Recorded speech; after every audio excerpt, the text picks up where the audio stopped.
Welcome back from the break. You're still watching NTV SportKnights this Monday, the 27th day of January, and joining us is golfing legend Ronald Rugumayo. Rich, old, not too sure about old, but definitely rich from all the tournaments he has been playing. Europe, South, I think he's even based in South Africa. A very good evening and welcome to the show. Thank you. It's my first time here, so it's my... Welcome to NTV SportKnights. Thank you. It's pleasure being here. Online. Hey, online. Okay, we're being corrected. And Mark Namanya joins us, seasoned journalist, and golfer. And golfer, and also to all those golfers watching us. You said a mutual friend, Dr. Edward Nyatia. 10. We say hi. That's right. But yeah, welcome. And last time you refused to tell me your title, what you do now. But I'm a golfer. Rich. Handicap 10. I want to become a professional golfer like Rugumayo. But I'm a golfer. Mark, you're a golfer and a media practitioner. Once I think you had Isma's job, probably head of sport at. Yes. Mark is my first editor at Monitor. Oh, yeah. Yes. I remember also growing up watching one him. of the best writers in the country. So welcome. Thank you, thank you. And we are here talking about the Pearl of Africa Golf Series, the inaugural series. So tell us a bit more about it, Ronald. Personally, to me as a player, first of all, before I say anything, I'd like to thank the brains behind this. When it comes to me as a player, personally, I think some of us have been playing this game for the love we have for the golf, for this game. But they haven't really been something that has been really pushing us to get the best out of us. So having such a program like this, not only for me, but for the best of the game of golf, it's really going to change and promote the game of golf. I mean, when you look at golf from the time pro golf has existed in the country, we've always lacked enough tournaments. Yes, even the few that has been there, the kit that we've been playing for, it wasn't good enough. But with this tour that is coming up, it's really something that we should look up to. And the game of golf looks, the future looks bright. The future is bright. Yeah, the future is bright. Okay, Mark, to bring him in here to tell us, yes, this inaugural Pearl of Africa series, golf series, what does that mean to you? Well, it's a milestone tournament, if you ask me, because for so many reasons, I think golf is going in a direction which has been lacking for a long time, and we're discussing this with Rugumayo when we're off air. Golf has been centered around amateur golfers who have no future in the game of golf. Because when you cover Mark Namanya, you cover Emmanuel Wamimbi, you cover Israel Arenetre, Peter Obong, those are not golfers in the sense of the word. We're just leisure golfers. We're just playing to play social round and then we go away. But the actual golfers are the professionals. The actual golfers are the gross amateurs, the guys who have a skill set which is not quite Rugumayo's level, but similar to Rugumayo's level. And they are the best golfers in the world. Just like when you talk about basketball, you talk about the best basketballers in the country. Same thing with football, same thing with rugby. So in golf, the best golfers are the professionals, the Rugumayos, the Otiles, the Gaitas, the Kasangos, Kasozis, and Kamlindas. And we're saying, as the Pearl of Africa Golf Series, that let's give them the platform. Let's elevate their game. Let's give them as many events as possible. Let them have a competitive tour, because there's been a dearth of events for golfers of that level. And not just for the professionals, by the way, but even the amateurs, both for the men and women, the best amateur golfers, the gross amateurs, and for both men and women, and even for the professionals. And we're saying let us focus on them, because the skill set they have, the things they can do on the ball, We cannot do them, and they're the ones who should be given all the focus, because they're the highest level of the game we have in the country.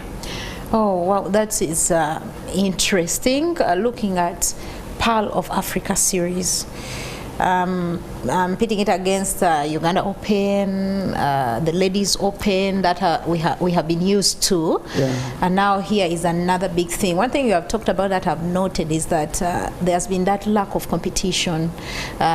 Several players have been around, yes, but they have not been exposed to a lot of competitions. Yeah. So what does Pearl of Africa intend to bring out of the golfers? Are we discovering more talent? Are you beefing up the known talent like we see Rugumayo? Are we creating other Rugumayos too? A bit of both. And how many are we which people are we attracting apart from our amateurs, professionals? Are there international people too? A good question, and I'll answer all of them. Number one, first and foremost, tomorrow is a big launch. It's the main launch for the Pearl of Africa Golf Series at Uganda Golf Club. So a couple of people have been invited for it. The first event will be next week, Feb 5th to 8th at Uganda Golf Club. Then in 2 weeks' time, we shall have an event in NTV, again under the same format, 4 days, where there will be a cut after 2 days. So the kitty will be shared by the top 20 players, and then the last leg for the inaugural year will be held at Lugazi, just before the Uganda Open, because this year's Uganda Open will be in Entebbe. But for the inaugural year, it's going to be best. It will be played by Ugandans. Okay. Only Ugandans. Down the road, maybe next year or 2 years from now, who knows? It's going to be open to foreign golfers, guys from Rwanda, from Kenya, from Tanzania, Zimbabwe, as the tournament grows. Because the plan is to start small and grow big. Who are being targeted? All the professional golfers.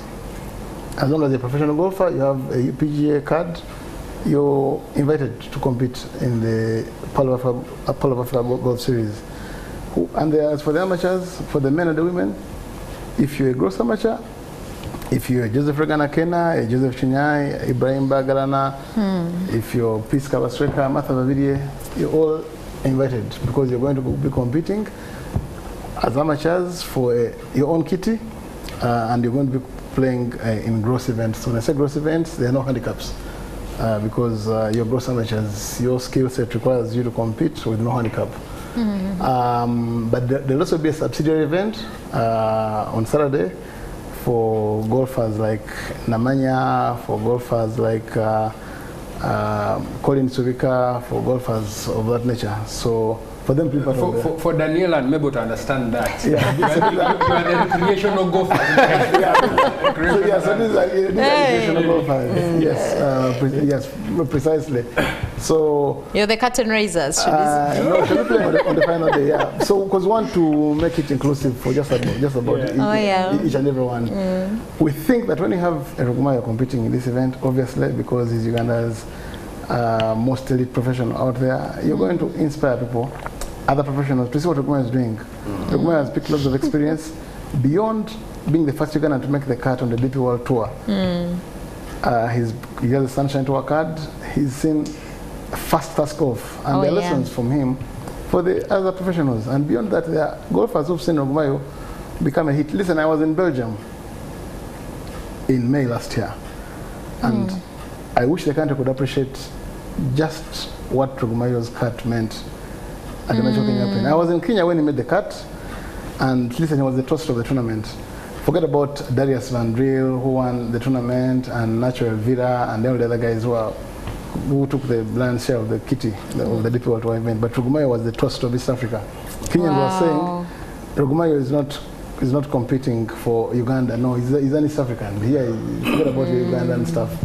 So it was that huge. So I was in Belgium. You had to listen to the commentator. Listen, I was in Belgium and with the Union President Jackson Were, and just because I was coming from Uganda, Thomas Peters, Belgium's #1 ranked player, received us and he said, "So you come from Uganda? That is Rugumayo's country?" I said, "Yes." So that's beautiful to hear. Very, very proud. So when we have people like Rugumayo competing in the Pearl of Africa Golf Series, we think that Rugumayo can inspire many other golfers. Not only professionals, even the amateurs, even the kids out there, because we want to elevate the brands for all the golf professionals. We think that they must be viewed in a different light because they do special stuff, they do a special skill set, and golf can transform them into many things. But beyond the golf, there's another aspect to it as well, the Pearl of Africa Golf Series, because of being termed as the Pearl of Africa Golf Series. There's the aspects of waste management, environmental sustainability, and environmental protection and conservation. We think we can champion certain causes to transform society in a positive way. And because Uganda was named the Pearl of Africa by Winston Churchill so many years ago, the tournament must, over and above the golf, live and see through that that moniker of being the Pearl of Africa Golf Series. And Mark might stick on the word series. The beauty and the exciting bit about this is it's being played across 4 different courses. Absolutely. So you're playing at the Lugazi course, and then Lake Victoria Serena, and then NTV, and the Uganda golf course as well. Yeah. So in itself, the excitement, it's not just in one place. And for me, as if you are a golfer and you look at the calendar of the year, you're looking at Uganda Open and maybe a few other regional opens, and that's it, the cylinder. So mentally, it's Rugumayo who will now be looking at Kenya, maybe South Africa, because he's already there. But now you have the Pearl of Africa Challenge Series, where someone looks at the calendar and they literally plan for it, which makes it even provides a platform for such fierce competitiveness. Yes. Because you know the ultimate end. Yes, you'll win the Uganda Open, but people wait for you. They will challenge you at the series. And listen, I mean, Rugumayo has been blessed to get to the level he's gotten, and through his own personal endeavor, dedication, commitment, and hard work. But we don't think all the other golfers must have it the hard way, if I may say. Oh, yeah. Because we can try to make it easier, if I may use that word, for all the other golfers by having a more robust, more vibrant, active calendar for the professional golfers and for the amateurs, because I think we owe it to ourselves as a country, as golf stakeholders, to develop this game and to make it easier for the best professionals to have a chance of first-class competition, first amongst themselves, before they can compete against other golfers in the region. Yeah. You talk about inclusivity, and you've mentioned it a couple of times. Golf is known to be played by, probably retired people, but at least rich, So Very how inclusive They're here. will this be? In terms of I'll request our billionaire Rugumayo to answer that. Yes, Mr. Rugumayo. To be honest with you, I don't agree with that golf is played by rich people. I'm not that rich. I like the way you said it. Yes. But you've been in France, because I was following you in France, in Germany, in South Africa. He's been around so the world. it's not cheap, because I don't think you have a job. Do you have an 8 to 5? No, I'm a professional golfer. He's on tour. Play golf. But I also all the see time. you have people who fly you around. Yeah, that's what I was actually, that was my next point. She's like, she has seen me France, all over the world. I think I've been, first of all, I would like to thank God for everything that I am right now. I mean, when you see the way I started golf, my first golf club I held was a cassava stake. My first golf ball that I used was an avocado seed, but I had a dream. So I thank God for that. But the story is incomplete when you don't tell them where you first. This is the whole story. Where was that? As born and raised in Fort Portal. Okay. I'm a typical Mtoro. Yeah, that's where my story begins. Yeah, me being in France, being all over. Here. First of all, I would like to thank my team, my management. manager, Mr. Peter Mujuni. Yeah, very passionate. He's everything. He's, I mean, it and everything you see right now, it's because of him. He's not alone. Of course, I can't forget my fiancé. He's such a supportive person that I have behind my back. You mean she, because people might... Yes, she. Yeah. Yes, she's, I mean, she's such a blessing to me for believing in me and supporting in me. Also not forgetting Kathy, my brand manager, and of course my sponsors, Rwanda Air. Rwanda Air is the only sponsor I have on board. So when you come to golf, one of the challenges that we face as golfers are the movements, flights. So I've been lucky enough to have Rwanda Air behind me, believing in me. So it has really made my career that easy, being behind my back.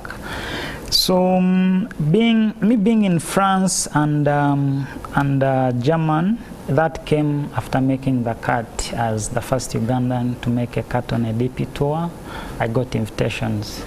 I mean, I got an invite for Porsche European Open. It was a great experience. I mean, I learned a lot from there. You know, one thing I appreciate when it comes to the game of golf, the more you play, the more you keep playing, exposure. The more you travel, you keep playing with different players, with different good players.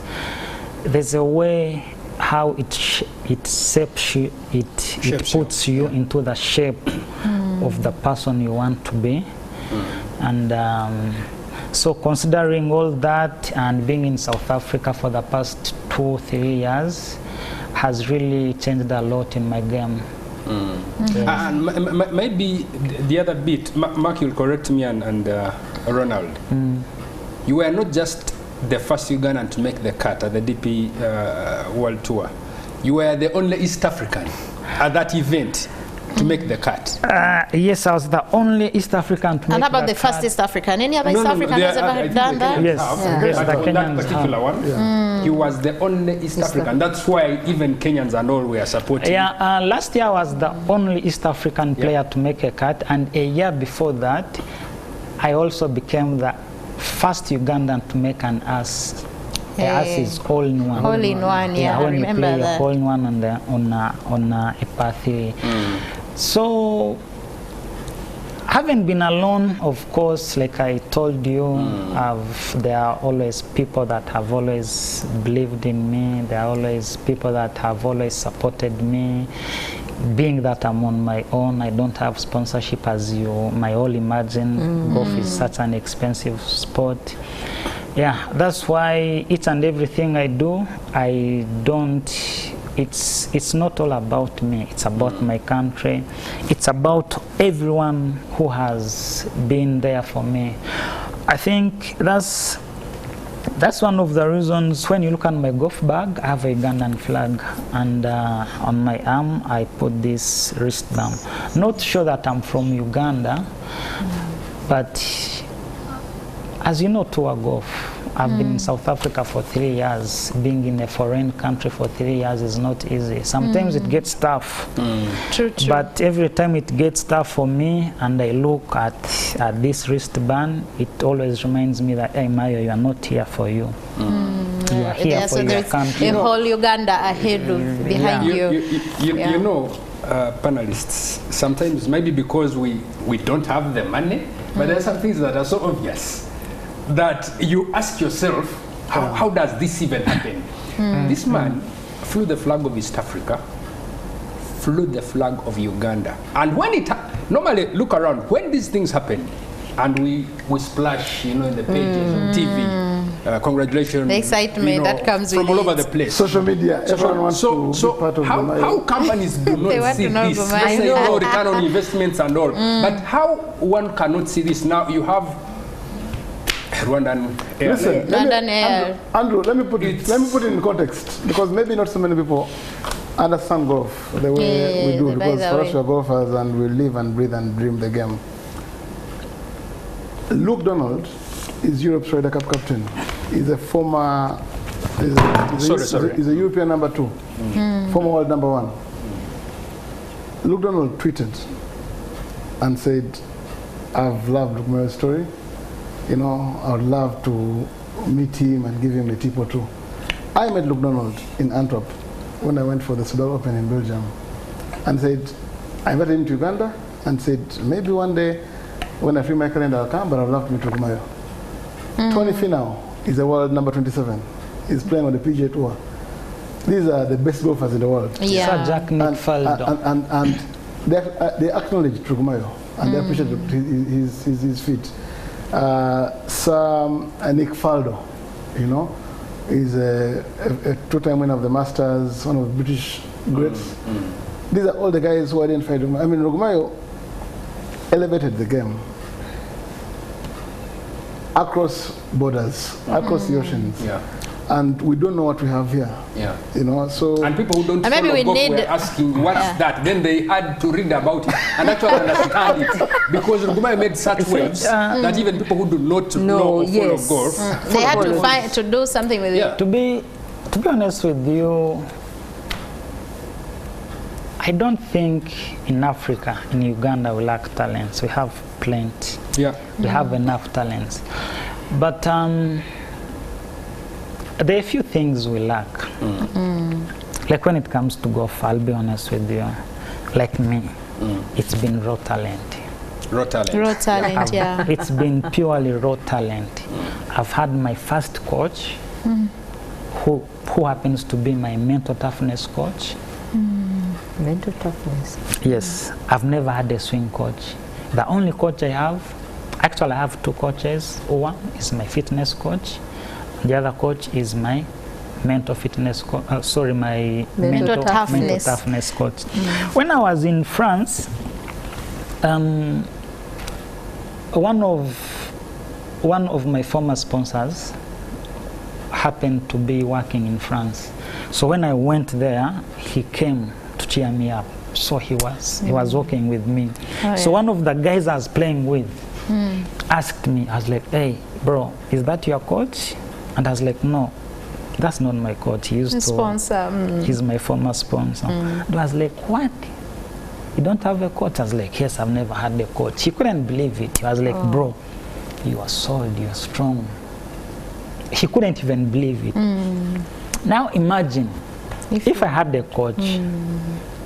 So many things would have we have got to end it here, unfortunately. What more important things do you have to discuss? We are going to an interview by Paul Put, but I think there's so much here, so maybe we'll invite you afterwards. I'm sure you have an open door to NMG, Mr. Namanya. And maybe when Rugumayo talks about a swing coach and a mental coach, to the viewers out there, you're listening to the coach, but these are costs. These coaches are not giving... They're not charity services. These are expenses, you know, so just for context. For context.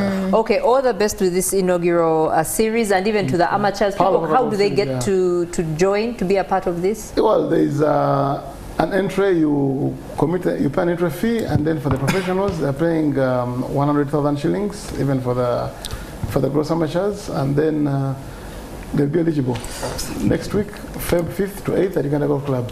You're all invited as SportKnights to come and watch some fantastic golf from the best golfers in the country. Okay, there's something else you mentioned about getting talent from a very young age. I do not know how much, and there's a person we hosted who wanted to talk about parents getting their children involved. I think we need to have you guys back and talk. Just one more thing. In 1 minute. When it comes to parents, I'm saying this because I'm a sportsman, but I'm not against, I'll give you an example. I'm not against education. I love education.